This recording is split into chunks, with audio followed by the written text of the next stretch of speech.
BD news অ্যালার্টের আরও একটি সংবাদ সংযোগে আপনাদেরকে স্বাগতম। তারেক রহমানকে মুখোমুখি বিতর্কের আহ্বান জামাতে আমিরের।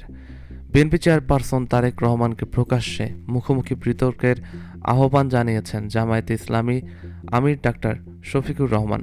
তিনি বলেছেন, আপনি যেহেতু আপনার পরিকল্পনা ঘোষণা করেছেন, তাই আমি আপনাকে একটি গণমঞ্চে মুখোমুখি বিতর্কে অংশ নেওয়ার আমন্ত্রণ জানাচ্ছি, যেখানে আমরা জাতির সামনে নিজ নিজ ইশতেহার উপস্থাপন করতে পারব এবং সিদ্ধান্ত জনগণের ওপর ছেড়ে দেব।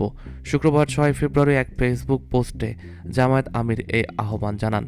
ওই পোস্টে ডক্টর শফিকুর রহমান বলেন, অবাধ ও সুষ্ঠু নির্বাচন ছাড়া কোনো রাজনৈতিক প্রক্রিয়ার বৈধতা প্রতিষ্ঠা সম্ভব নয়। ন্যায্যতা ও জন আস্থা না থাকলে কোনো নির্বাচনী ফল জনগণের আস্থা অর্জন করতে পারবে না। ডক্টর শফিকুর রহমানের মতে, জুলাই বিপ্লবের পর তরুণদের কাছে রাজনীতিকে সভ্য, দায়িত্বশীল ও সংঘাতমুক্ত হিসাবে উপস্থাপন করা রাজনৈতিক নেতৃত্বের নৈতিক দায়িত্ব। জামায়াত আমির বলেন, গণমাধ্যম ও জনগণের সরাসরি পর্যবেক্ষণের মধ্য দিয়ে রাজনৈতিক নেতৃত্বের জবাবদিহি নিশ্চিত করা জরুরি। ভবিষ্যৎ শাসন ব্যবস্থার মানদণ্ড হওয়া উচিত উন্মুক্ত সমালোচনা, স্বচ্ছতা ও দায়বদ্ধতা। ডক্টর শফিকুর রহমান বলেন, জনগণের রায়কে সম্মান করার অঙ্গীকারের মধ্য দিয়ে বাংলাদেশে একটি নতুন রাজনৈতিক অধ্যায়ের সূচনা হওয়া প্রয়োজন। যদিও এখন পর্যন্ত বিএনপির পক্ষ থেকে এই বিষয়ে কোনো আনুষ্ঠানিক প্রতিক্রিয়া পাওয়া যায়নি।